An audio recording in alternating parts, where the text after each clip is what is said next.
Okay, so today I'm just going to be doing some practice runs on the F40. Um, Obviously, you guys know that today is Monday, so I will be uploading the 5th installment of my Let's Play of Need for Speed Underground. By the way, starting next month, so actually next year, DT Racer, I'm going to be doing 3 Let's Plays at once. Hopefully, I'm actually going to be posting probably a lot of the Let's Plays for the Need for Speed Underground in the next couple weeks. I might just honestly bang out them this week. And the goal is to start on Need for Speed Underground 2, DT Racer, which is I don't really know what you would call it. It's not like a big mainstream marketed game, but I do really want to show you guys what it is. Because that is a game that kind of started me on this automotive creative path. And then the third one I want to start is the Let's Play of Midnight Club. I also plan on getting... Actually, I might hold off on doing the Need for Speed Underground and might just do the classic Need for Speed. If you guys have a suggestion on which one you want to see, let me know down in the comments. But without further ado, let's get on with this. So, this is the race I've been doing right here. It's the reverse track of the high speed, and I just want to say that I am running the car like this. Everything without traction control. Now, I'm going to do this a total of like 5 or 6 times on this track. And I want to basically show you the difference of driving this car without assistance and driving it with assistance. But stay tuned towards the end. I'm not going to be doing it on this one here. I'm just going to be showing you one quick drive around on this car. And I love the way the F40 drives. I really, truly do. I never drove one in real life. Really desire to own one day. We'll see if that ever happens. But without further ado, let's get on with this. So as it loads, it shows a nice, beautiful Gran Turismo. Now this is a game I'm never going to do fully as a Let's Play. And that's just because the prologue isn't like the full installment of the game. It is a great game to get into. I like the fact that you can't... I love and hate the fact that you can't modify these cars. I love it for the fact that it gets you to drive the cars how they are, but I don't like it because you can't personalize it. So it's kind of like a catch-22 in that. But without further ado, I'm going to shut up now, and let's get into this.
Okay, so I posted third, as you can see. Um, while I was actually giving it my complete all, you can notice that there was a couple times that I messed up. Now, that's actually a pretty good time. 6 minutes and 22 seconds around that course is not bad. I have posted second the last couple times that I was doing this, actually, but I would just like to point out that Nissan Skyline, the GTR, the R35, that is a very tough car to beat on this here, especially with the 90. Wait, is mine a 92? I can't remember. Yeah, it is a 1992 Ferrari F40. In real life, the car, the way how I'm driving it, is the way how it comes. It doesn't have any traction control, stability control, anything like that. But in the game, you can modify that and put it into it. What I'm trying to say is that Nissan is superiorly good around these kind of corners because you can go all out with the traction control giving you that. Now, I'm going to show my best lap at the end of this video, so let me just do a few things here and I will record that. So before I show you guys this clip, I like to just say one thing that happened is I did make a couple mistakes, but this is my best clip that I got out of the whole day. I ran second place, as you will see. There was many moments where I was about 8 seconds, and then the final 2 laps, I started closing in that gap. I managed to close it in from 8 seconds to 4 seconds of a distance, which is actually a pretty good time management on my end. And you can even see my final time that I posted was 6 minutes and 19 seconds, which is only 4 seconds away from the 15 seconds, 6 minutes and 15 seconds that's ahead of me. With that being said, I like to first off say, I can beat him. And I also would like to say, I want to go into this more so in another video, but all-wheel drive is not necessarily superior to rear-wheel drive. And same with front engine, rear engine. The placement of the engine or what type of drivetrain you have does not determine if it's going to be a better car or not. I want that to be extremely clear in this. And you will even see I made a couple mistakes, and that's fine. I will, now, before I go into this too, this is the controller that I'm working with. So, this controller is very touchy when it comes to this game. These triggers don't perfectly work. With that being said, enjoy, and hopefully you can see where I close in the gap and how intense it got. I hope you guys enjoy it.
to be that guy to blame the controller, but yes, the controller does have a little bit of an issue on the Gran Turismo 5 Prolong only.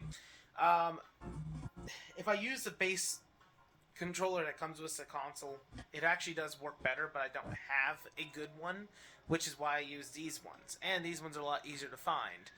I'm actually trying to pick up a couple more in case if anything happens to these controllers. Now, I have heard that you can use a PS4 controller on the PS3. I don't know about that fully, but you know what? I'm not here to talk consoles, I'm here to talk cars. I do love that. That looks absolutely stunning, doesn't she? Going back to what I was saying. This car, I am in love with. I love the F40. I love the conception behind why it was created to everything about it. It is a 4-liter twin turbocharged V8 that produces 478 horsepower and roughly right around 400 and I think it's 80-ish pound-feet of torque. It is an amazing, staggering car for what it is. Now, I do want to do a pound-for-pound comparison to the 2005 Ford GT. The Ford GT40 is not a fair comparison, actually, to this car, and I will get into that later. But the 2005 would be a way more fair comparison because they are much more similar. And when I say pound-for-pound comparison, I'm not going to be talking about price at all into this. I am strictly talking about like comparing engine for engine, transmission to transmission, and the drivability.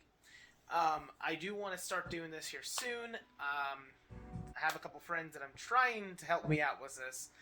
If I can't find anybody to help me out with this, I will do it just fully on myself. But I hope you guys enjoyed. And oh, before I get going, speaking about controllers, I'm sure you guys want to see the controller I've been working on.